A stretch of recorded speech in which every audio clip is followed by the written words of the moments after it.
Guys, I don't like to make bold statements, especially this early in the year, but I think that this Microtech Amphibian is going to be knife of the year. And I'm going to tell you, I think it's the best American-made production knife right now. So let's turn this around and take a look at this amazing knife. So guys, like I said in the intro, amazing knife, kind of a bold claim, knife of the year to be saying it already in April, but I got to tell you, it's really going to take a lot to knock this off the pedestal of the knife of the year for this year. So this is the Microtech Amphibian Ram Lock, and I got to say, I can tell you I can be 100% unbiased because this didn't come from a company. Now I had one that came in, but it didn't come from a company either. I have this one that came from one of my subscribers, Will B. It came in for review. I had it for a couple days and I realized how good it was and I had to pick one up. So I purchased one.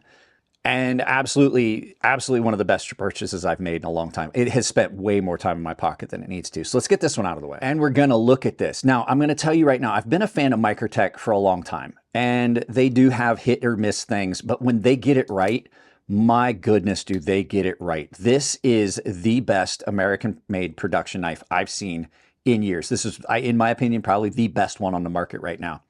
We're going to do some specs. We're going to do some size comparison. I'll tell you about how I've carried it because I did carry both of these knives and use them both. We're going to talk about the lock mechanism and the great things about it. There are a couple bad things that we'll get into after that. So this thing is a great knife. I got the specs right here. You're looking at a 9.25 overall length on this. It's done in aluminum, M390 MK steel. You've got a beautiful ram lock mechanism on this, which I believe is titanium. I can't find that info on here, but I believe this is titanium backspacer and titanium lock mechanism with titanium thumb discs. I couldn't find that info. It is done in their new ram lock configuration. This is the fluted aluminum. Your blade length on this is coming in at 3.9 inches, which is a significant amount of blade, especially with that beautiful recurve, very aggressive. Mine is done in a stone wash, but it does come in other finishes. And there is a serrated version of it. There's also different handle materials. I like the fluted aluminum. Microtech does about the best with aluminum you're going to find in the market. This has got a, sorry about that, camera cut out. It's got a overall weight of 5.9 ounces, which on a knife this size is not bad. It's got a lot of weight reduction done inside these fluted aluminum handles. Now, this also comes in G10, which I think is the current version that's available. So, and like I said, in the ram lock, it's got these steel liners here. So this is a really cool knife. Let's get some size comparisons out of the way, and then we'll get into the actual fun stuff and talk about like how I used it and what I think of the knife overall. So your first knife for comparison is going to be the Spyderco PM2, which is not a small knife. That is not a small EDC knife at all. And I do this so that you guys can get a visual comparison, because just me telling you the size doesn't really tell you. That is a larger knife. Your second knife for size comparison, a knife that most of you guys are going to know, is the Benchmade 940. And you can see here, it absolutely dwarfs this knife. This is a knife most of you guys are going to know. That is a full-sized EDC right there.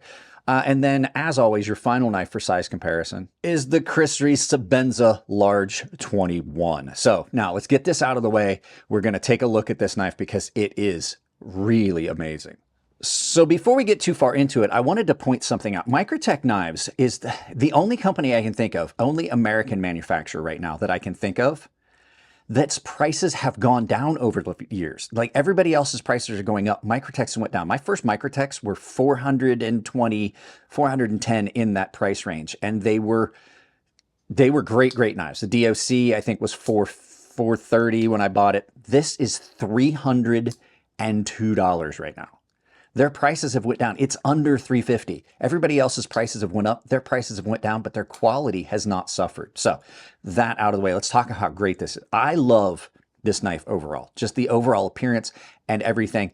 Microtech, when they do aluminum, they do their aluminum is pretty much the best you're going to find on the market. You're not going to find anything better. This is a beautiful knife that is done just amazingly. It's got I looked it up, titanium backspacer, titanium pocket clip, titanium thumb studs. I was able to find it even though we talked about it in the specs that I already filmed. It's done in their ram lock, which I think is probably the best crossbar lock on the market right now. There's a lot of other, like the shark lock is a lot of fun. This is more akin to a traditional crossbar lock, like the Axis lock, but done in a fashion where it's a plunger style. You don't have to worry about one side of your spring breaking down because you're using one hand or the other instead of using both. In hand, this thing is just brilliant. The balance on it is just about perfect. It is a larger knife. It does not carry like a larger knife.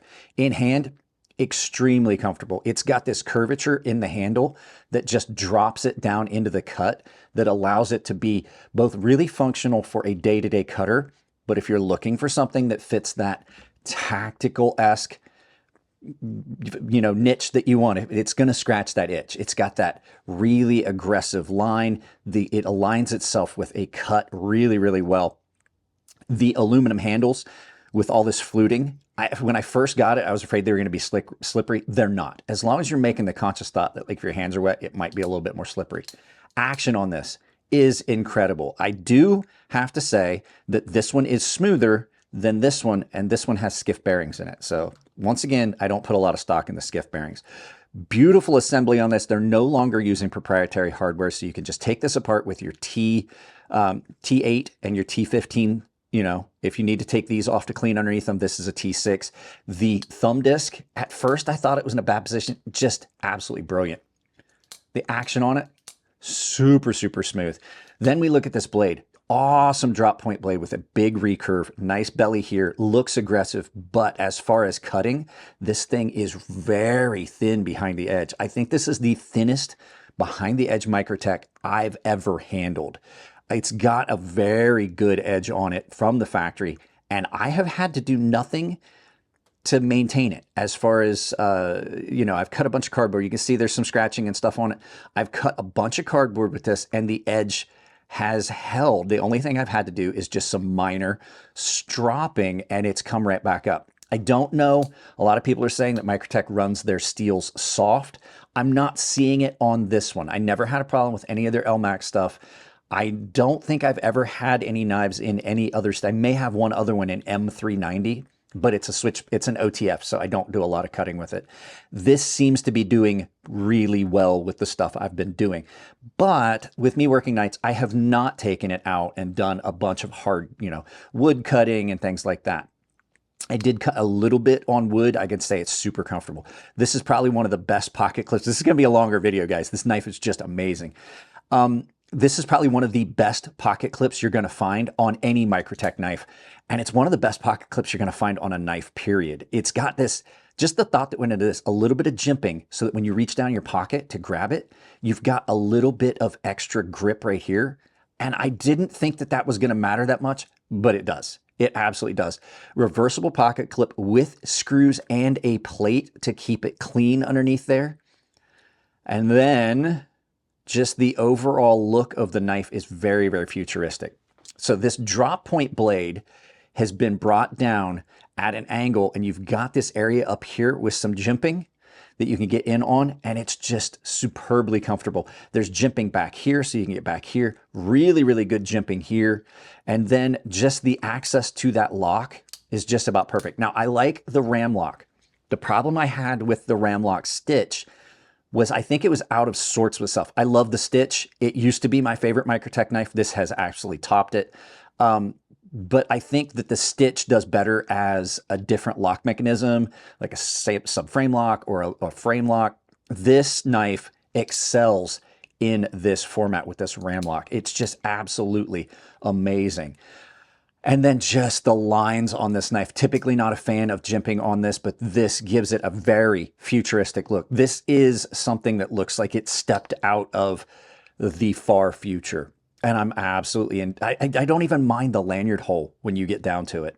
So with that being said, cutting wise, it's done really well. I'm going to do some more long-term stuff because this is my knife. But there are a couple of small things that I have found that I don't like about this knife. And so we're going to look at those real quick. So flip side of the knife, flip side of the story. Let's go ahead and crack into that. Okay, with any knife, there's going to be some negative stuff. And there's a couple on this. There's not many. This one, this knife needed like that jimping. I wish it, that's one of my pet peeves. Jimping on this is really, really soft. If you're not going to have good jimping, you shouldn't have put it there. And the thing that really throws me off is the jimping right behind it is so good for that to be that soft. The next thing, this jimping here, it's another jimping thing. I don't necessarily want that. It's not a hot spot. It's definitely not a hot spot, but you can see like that's right on that finger. And I think if you were doing a lot of cutting, if you were using this for like long-term cutting, if you were cutting a bunch of stuff, if this was your work knife and you were cutting stuff all day, that might become problematic. And the problem is with this being hard coat anodized aluminum, you can't just like hit that on a Scotch-Brite wheel and take it out and then refinish the knife, because you can't do hard coat at home on your own legally. The next thing, when you've got this knife open, if you've put any lubrication, like I said, you're going to wind up running this dry. You can see if you put any lubrication on that so that when it rolls past on that ram lock, the second you grab a hold of the knife, I didn't realize it, it actually is right there. It almost sticks out past the scales. You definitely have your finger on it, and you're just going to get any, there's no sense even lubricating that, because you're just going to wipe it all off on your finger. So not optimal, but it runs really well dry, not going to lie. This hardware sticking up like that, it's not a hot spot, but it definitely, you're really aware of it. You're really aware of it if you get back here and you're holding the knife, and when you're manipulating the knife, you can definitely feel that that hardware stands up pretty proud. And then the final thing, as much as I love this pocket clip, it's pretty low for such a good pocket clip. I've gotten to where I would have wanted this, not necessarily deep carry, but there's so much more acreage where you could have this come up further and have it sit a little bit deeper in your pocket. Because if you're a bigger guy, you're getting older, if you drink beer and you got a beer belly, that is a bit of knife to be sticking up. Nice thing is, nothing really sharp on it. Overall, this knife, like I said, knife of the year. This is my pick knife of the year. I liked it so much that when I got one in for review, I bought it. So is it a yup or a nah? It's a yup. There is no two ways about it. This is, I think, and like I said, it's just my opinion, I think this is the best American-made production knife right now. So, guys, with that being said, let's turn this around, do some final thoughts, send you out about your day. There you go, guys. Just absolutely amazing. And the fact that Microtech's prices have started, they're going down versus a lot of other companies that are going up. This beats any Benchmade I've had, and the prices on Benchmade are skyrocketing. Microtech knives of this caliber are now cheaper than they were when in 2015, which is absolutely insane. You're looking at what I would have expected to pay way over $400 for a few years ago, now under $350. So guys, you know what to do. Lots of stuff down below. Like I said, like, share, subscribe, drop a comment. I have a coupon code that works at Fair & Forged Knife Works, KATSU Knives, let's see, where else? Rosecraft Blades and Beyond EDC. Beyond EDC, it's 40% off. Everywhere else, it's 10%. And that coupon code is crazysharp, all one word, all lowercase. I have affiliate links down below if you're going to do any Amazon shopping. I also have an Amazon store. All of those support the channel. They don't cost you anything at checkout. There's an affiliate link to purchase one of these down below as well.